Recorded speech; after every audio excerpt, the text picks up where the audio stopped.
If you haven't gotten a handout yet, some copies are being made. Those will be distributed in a little bit. Good to see everyone this morning. How y'all doing? Doing pretty good? Doing pretty strong?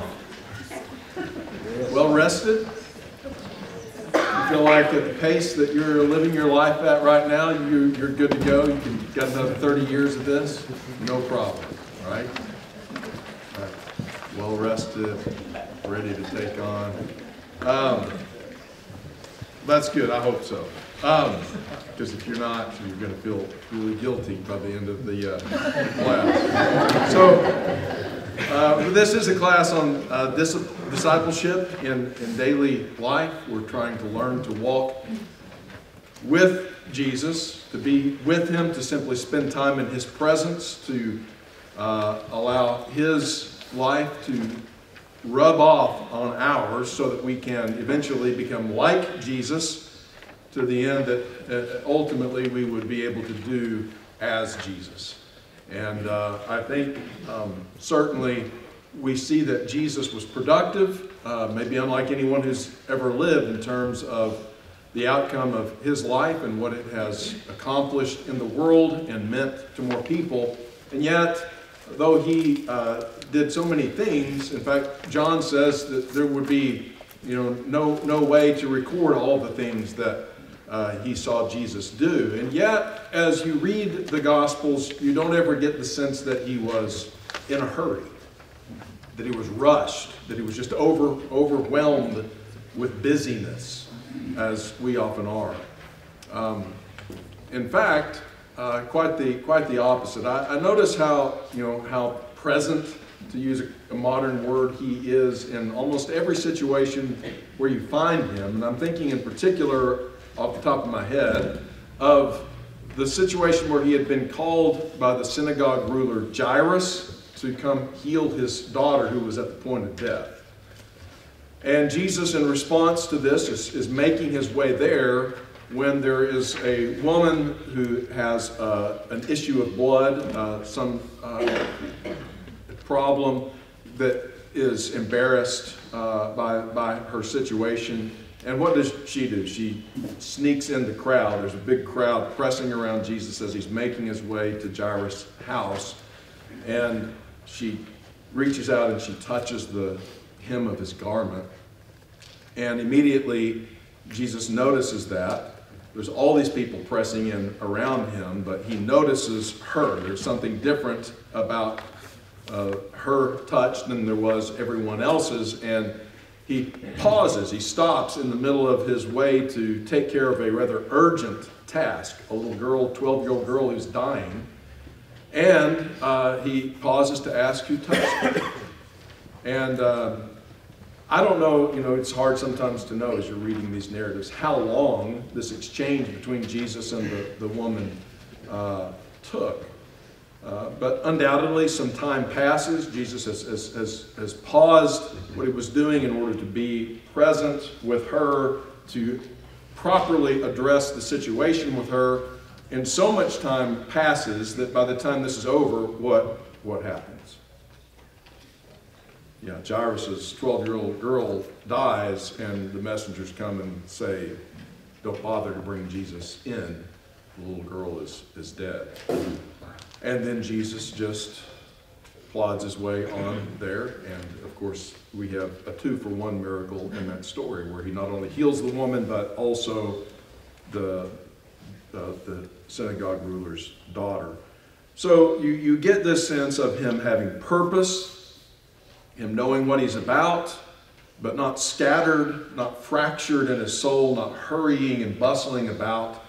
And it's a beautiful thing to observe. And again, this is the kind of thing that I think in part we want to try to absorb as we spend time with Jesus. Notice these things. This is what it would be like as one of His Talmudim, one of His disciples, to be there in His presence and learning not just the things that He taught so that we could have a list of our doctrines, or not just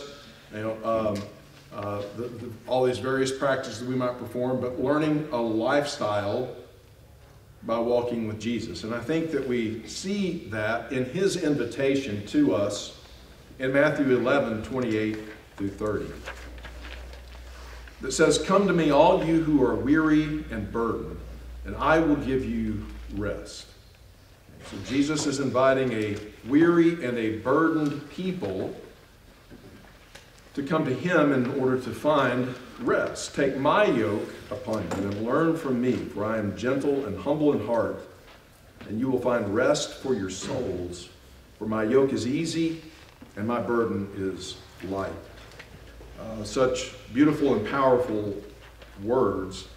But I think the Message paraphrase, and that's what it is. This is not a translation, and in some places it's really insightful. Other places it's quite hideous. I really like his amplification of this idea, and I think he gets at the heart well of what Jesus is saying here. Again, in the Message, are you tired, worn out, burned out on religion? Perhaps speaking primarily to his Jewish peers and the other rabbis that would be perhaps considered his rivals.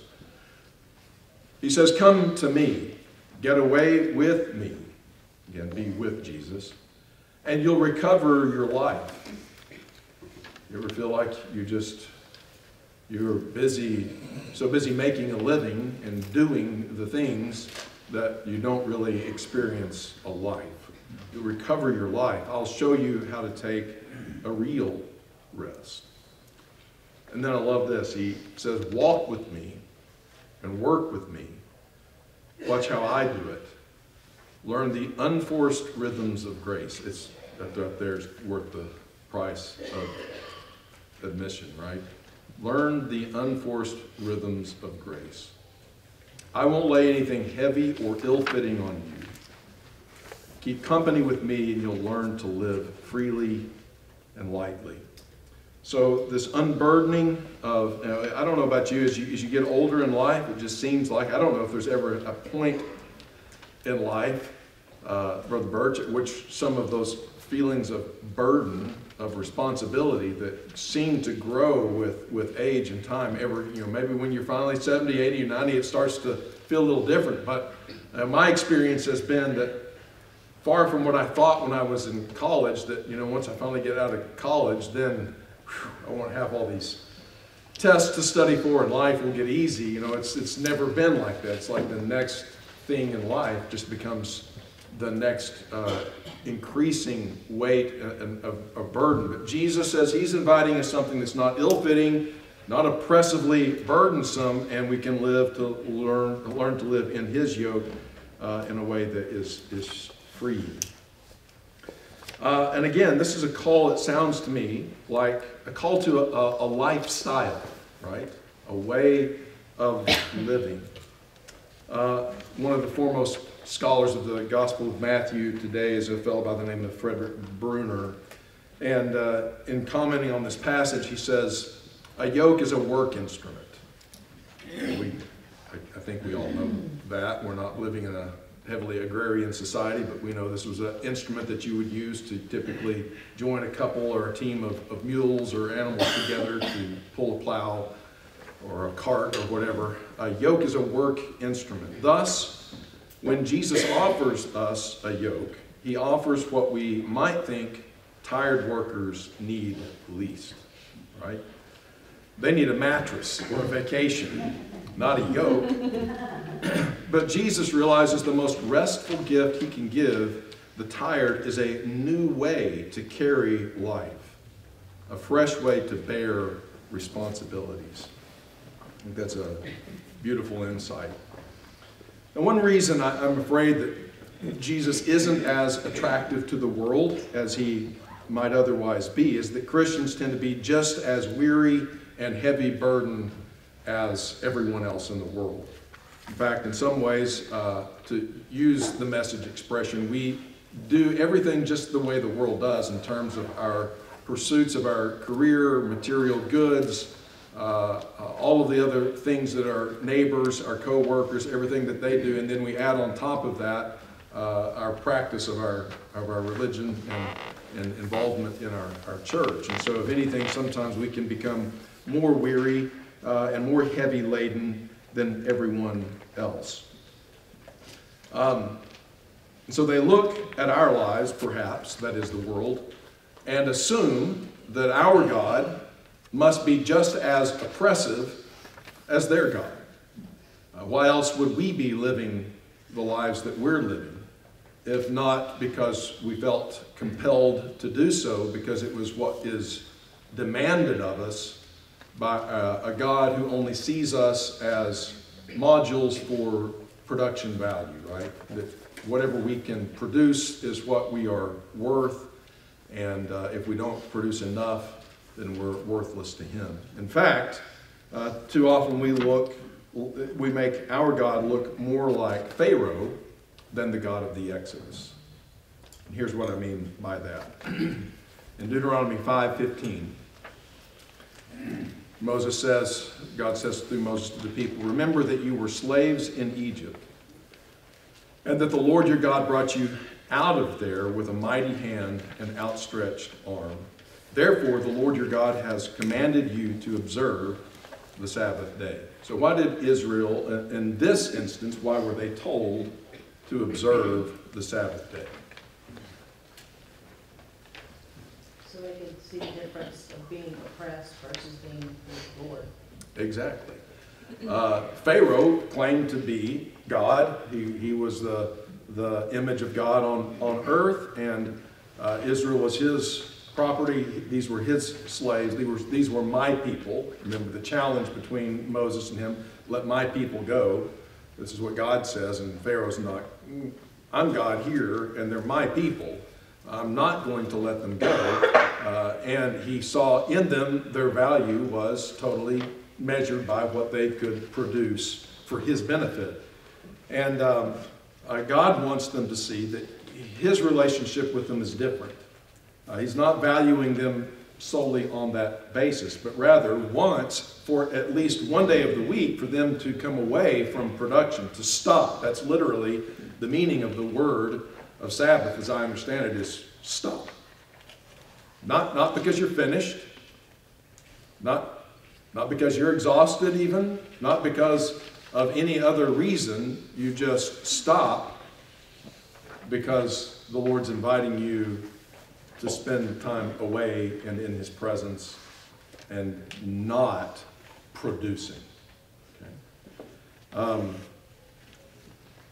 Quite a dramatic difference here. And so by their observance of the Sabbath day, which would have distinguished them not only from the Egyptians, but probably from every culture in the world today, there and maybe today, it would be a distinguishing characteristic. That their God invited them to stop and to rest and to abide in His presence and with one another for recuperation, restoration, renewal. And that He was as interested in that as in anything else.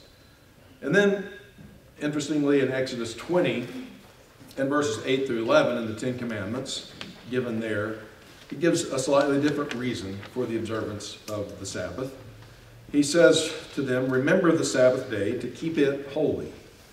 6 days you shall labor and do all your work.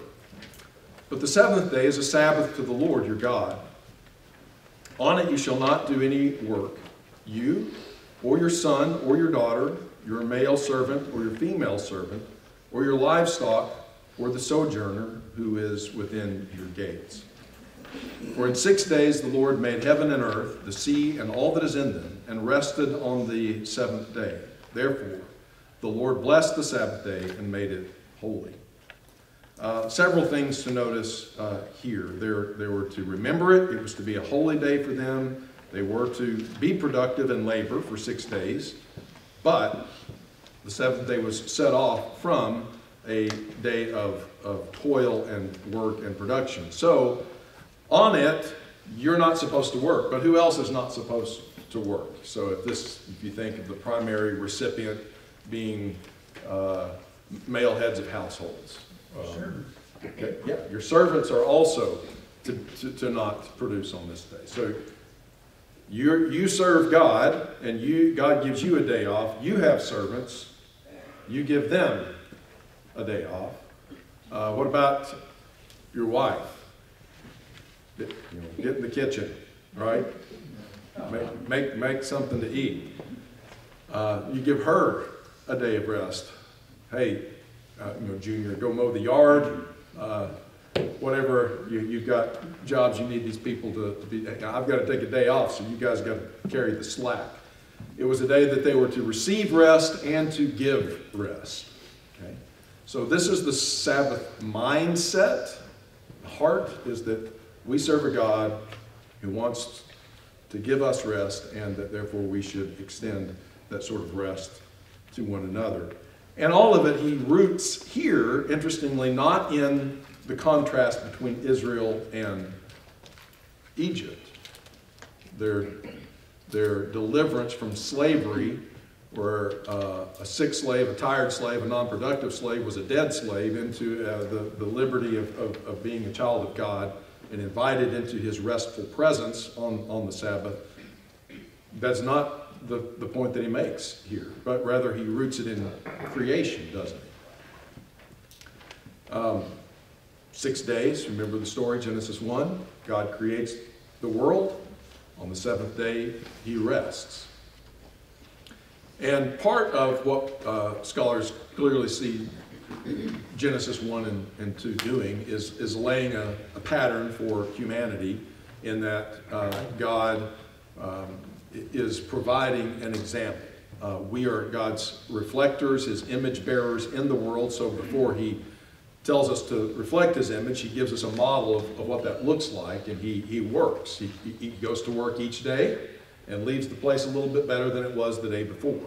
It was good today, but it could be even better. So he goes at it tomorrow, and the world, through the application of his ordering mind on the chaos within a disordered creation, creates a space of greater order and makes it a more suitable place, an inhabitable place for humanity. And once he has finished making it such, he says, okay, now as my image bearers, you are to pick up where I've left off. You continue this work that I've initiated in the world. But don't forget that I also rested on the seventh day. You also are to rest. So that ties back to what the Message paraphrase said about the rhythms. Walk with me and I'll teach you the rhythms of grace. I think what he's alluding to there is that it is woven into the very fabric of creation by God, who is its ultimate author, that there is to be a period of work punctuated by a period of rest.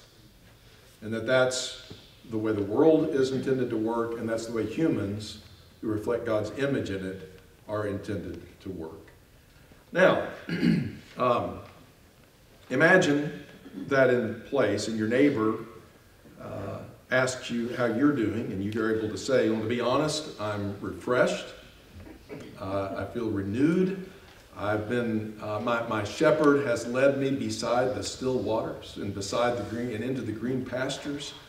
My soul is restored.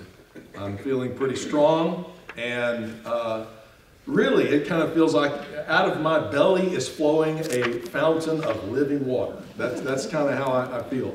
But rather, typically when our neighbor asks that question, we're like, oh man,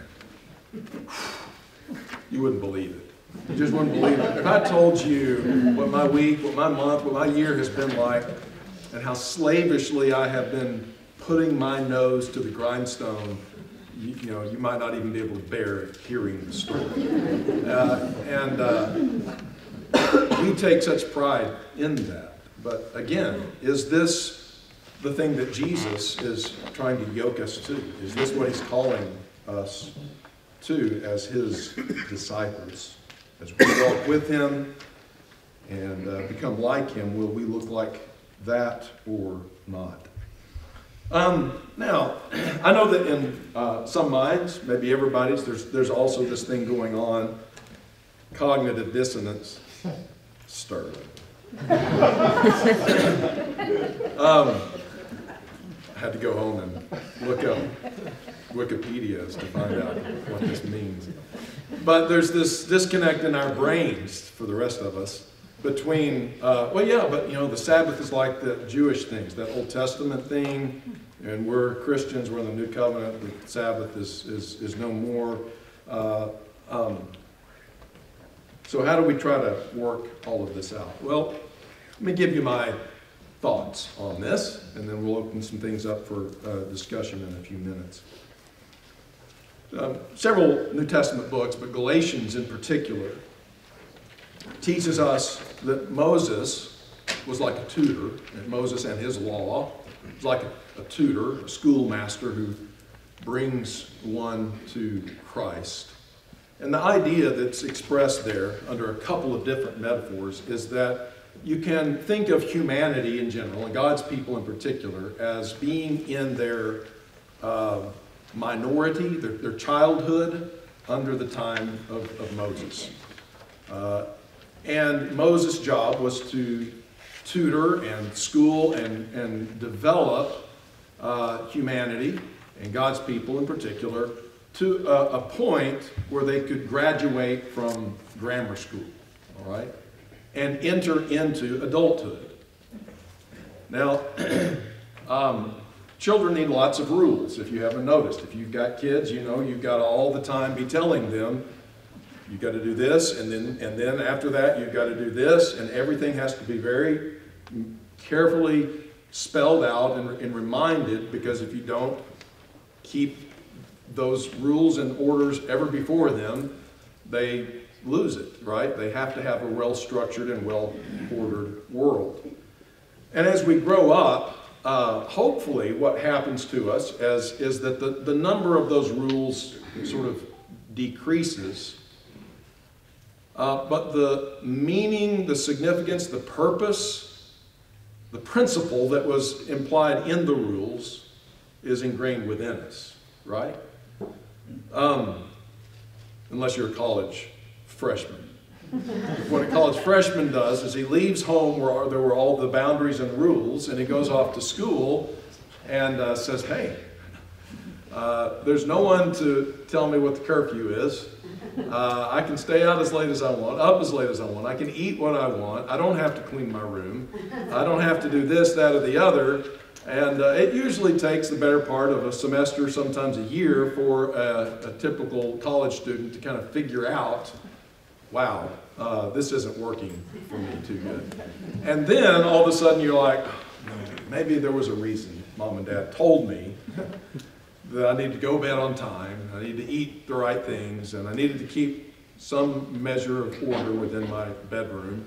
So all these things then begin to find their way back into that person's life, not because they are slavishly under the rule of Mom and Dad, but because the principles that Mom and Dad taught them have come to them now in wisdom, and they can apply the principles. So this seems to me to be in part what Paul is arguing. Under that metaphor, he also uses sort of a slave to a free person analogy as we come into our maturity, our majority in Christ. So what we need to see is that the Pharisees, for instance, couldn't grasp this idea that there was a transition taking place when Christ came.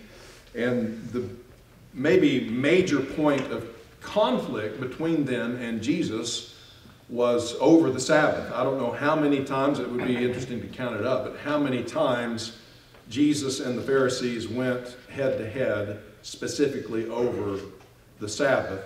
And most often it was over what on the Sabbath?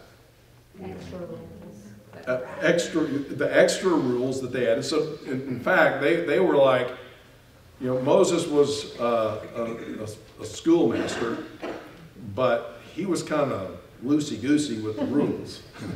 And what we need around here are more rules to kind of lock this thing down.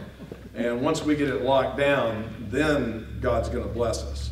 And that was their approach to it. So often it was over their rules.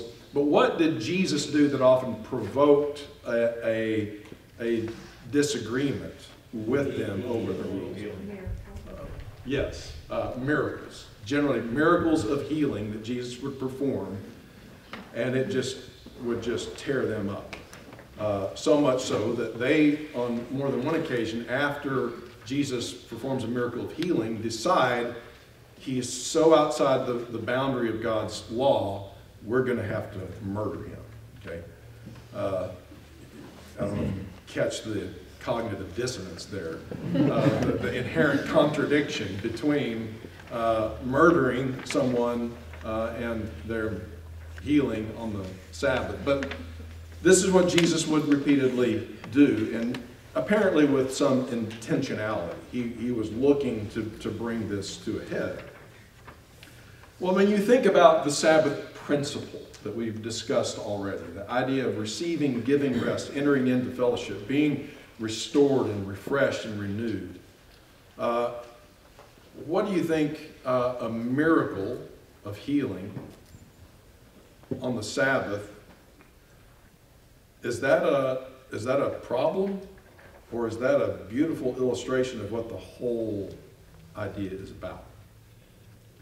Yeah.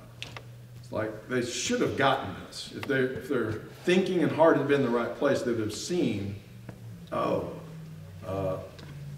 this is what it's about. This is the kind of outcome that God's looking for. This renewal, this rejuvenation, this making whole that the Sabbath is intended by God to accomplish is like being accomplished in a remarkable way each time Jesus delivers someone from the oppression of a physical malady or weakness or burden and brings them into a greater degree of wholeness. They struggled to see that. And so Jesus would tell them, for instance, in Mark 2:27, the Sabbath was made for man, not man for the Sabbath. In other words, God didn't come up with the idea of here's a rule, no work on the Sabbath day. I'll create some people to make them stop on the Sabbath so that my rule can have somebody to do it. No, he makes man, and he does so with the idea that Sabbath would be good for him, or he actually makes Sabbath first with the idea, looking forward to the creation of man, that this would be an environment or a rhythm that would be restorative and beneficial and a blessing to humanity. So that's the basic understanding that the Pharisees were missing and that Jesus was trying to get them to see. This is something for our good, not an irksome requirement that is only going to wear us down. So I think in some ways the Sabbath had perhaps, though it was a day of required rest for the Jews, become the most burdensome and irksome day of the week, which was exactly the opposite of what God had intended. All right. So, what I'm trying to communicate for us in our understanding this morning is that we're not under the rules of the law of Moses. That's clear. But we, like the college freshmen, need to remember that the rules were not just arbitrary. And we need to be able to extract the wisdom and apply the principle in our lives that is revealed in the law and woven into the fabric of creation. So how can we, this is where your turn this morning, how can we as adults, sons and daughters of God who are brought to that position in Christ, put the Sabbath principle to practice in our lives? Not saying that we have to follow the specific rules of the Jews on the seventh day of the week in a slavish fashion, but how can we extract the wisdom inherent in that practice into our lives for some sort of periodic ceasing, stopping. Again, maybe not because everything's done or we're finished, but because it's just time to do this. How are some ideas or some ways that we might be able to do that? Or are we already doing that? And if so, how? Does anybody think that Jesus did not observe the Sabbath? I would assume that he did observe it. So with that as a basis, look at what he was trying to accomplish on the Sabbath.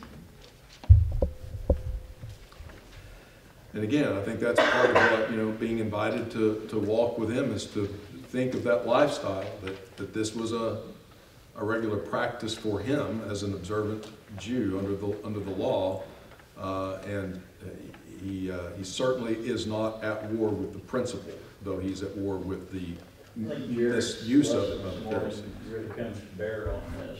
We become so concerned with all the physical matters, as the Jews did in Jesus' day, that we fail on the spiritual level. And it's not that we can't enjoy and appreciate the physical things that we have, like this building and so forth, but if we don't go away from this assembly edified, as Paul told the Corinthians, that's your top priority. If we don't go away edified and live a life that's edified, what purpose has our coming together served? Right.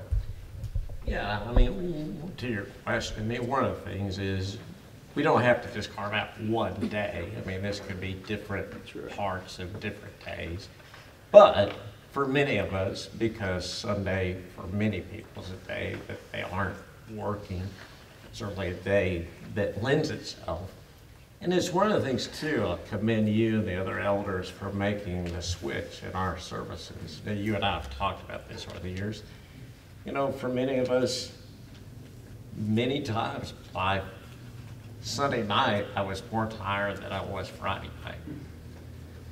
And, you know, and this became somewhat oppressive at times. Sunday became so filled, not just without the building, but then if there were any other things.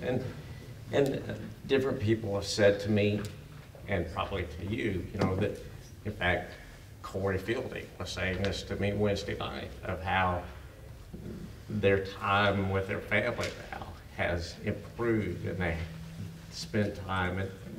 And so I would say in this, all of us should appreciate, well, we do now have a freedom. Don't use that to just cram everything else into Sunday. You know, use this as a time to recreate yourself. So taking advantage of Sunday as that opportunity to power down, shut down, and obviously we come to gather, as was mentioned a moment ago, that we should worship and be renewed here, but then, you know, we go home and continue that rest throughout the day with family.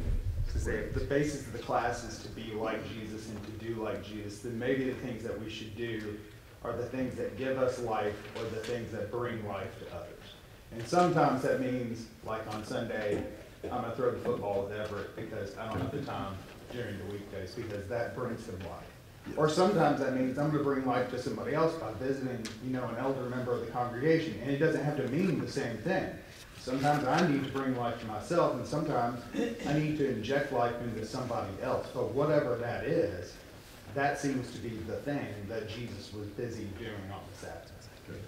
Very good. I'm thinking that from the very beginning, the Sabbath day was really a representation of Jesus himself. And because ultimately that's who our rest comes through and in. And so that's why Jesus couldn't violate the Sabbath, because essentially he was the Sabbath. He is the Sabbath.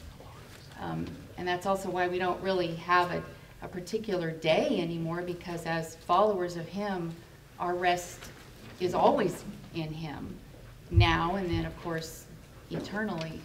So Yes, very much. We need to see rest as relational, and primarily through our relationship with Jesus, and learning to lay our burdens down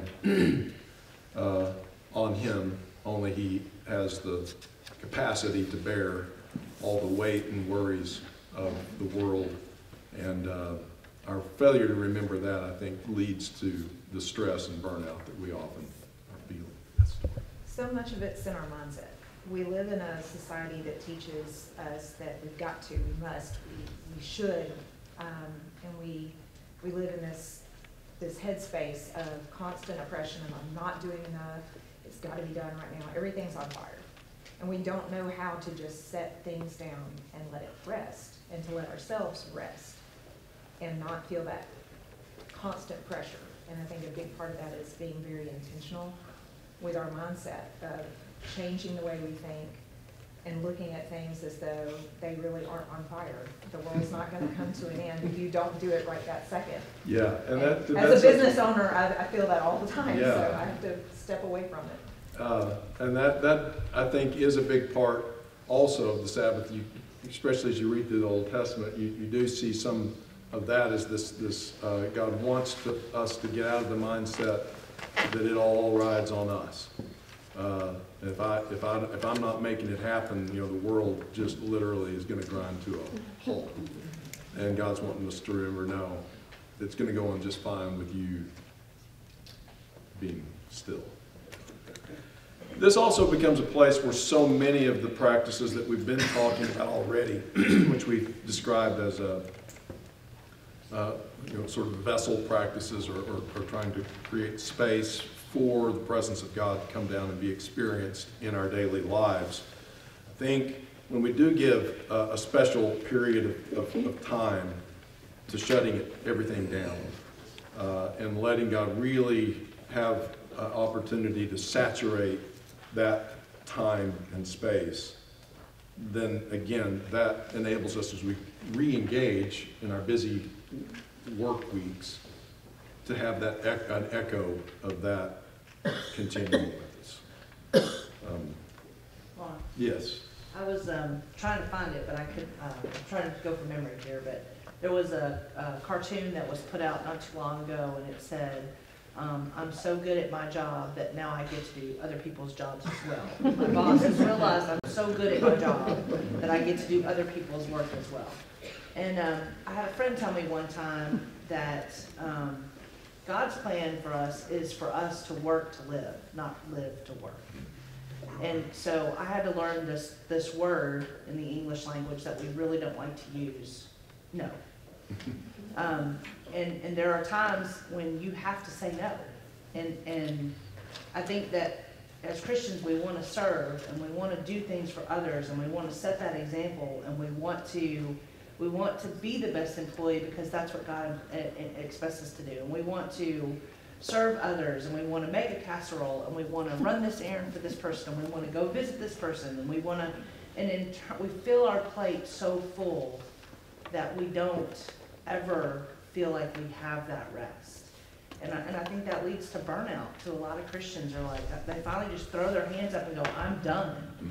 And so we have to find that balance, even in serving others, so that we can make sure that we still have time ourselves to be like Jesus and to be with Jesus.